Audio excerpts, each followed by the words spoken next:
Hello Mari! Hi! Good morning everyone. So ngayon mga sisi, mga Mari, mga kumpari, ani ako nga karon sa balay. Habang na ako diri sa balay, magligpit ta na pod.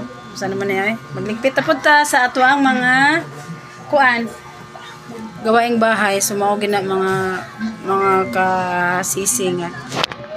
Ay nanay dyan ang inahan ba nga una ta sa balay magaligpit, una ta sa pikas aw magakuan maninda pud ta magaluto mao gina nga atong kinabuhi karon mga padayon na gyud ta sa atong mga buluhaton angay natong buhaton sa mao na enjoy sa atong kinabuhi o dili ta motutok sa atong magpaabot nga ay gusto na ko mo dato ayaw mas stress na lang wana tungod sa gihatag sa Ginoo makontento na lang ta para happy ang ato ang kinabuhi.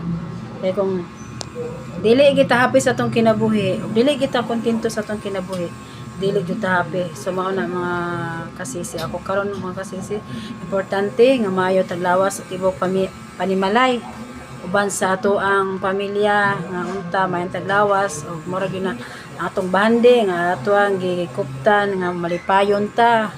Bisan tuog pobre ta, importante dato ta sa ato ang kinabuhi. Dato ta sa atong kalubluban. Kaya magunsa man ang dato, daghang tag sakit, daghang tag problema, mamatay ra gyapon ta. Mas maayo pa nga bisag dili ra kay ta dato, di ta pobre di dato. Importante nga happy ta. Mao na.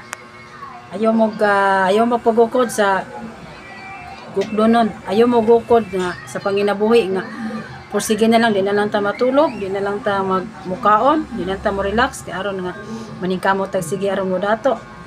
Ug mo ra gihatag sa Ginoo dawato nato. Ang importante makontento ta, happy ta sa atong kinabuhi. Mao na. Ako di na ako magununa ang kanang mga kuan ay kanang magpalit ko ani mo na ako yung kuan ron. Ang ako mga anak hatagag may panglawas, hatagag may yung hatagan sila mayong trabaho o makasurvive sa araw-araw. O mao na.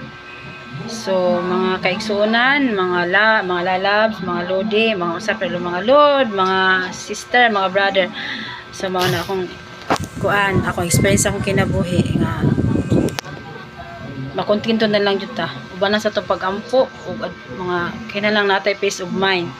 Salamat kaayo mga kasisi nga may akong vlog karon nga experience sa life nga makontento. Thank you. God bless everyone.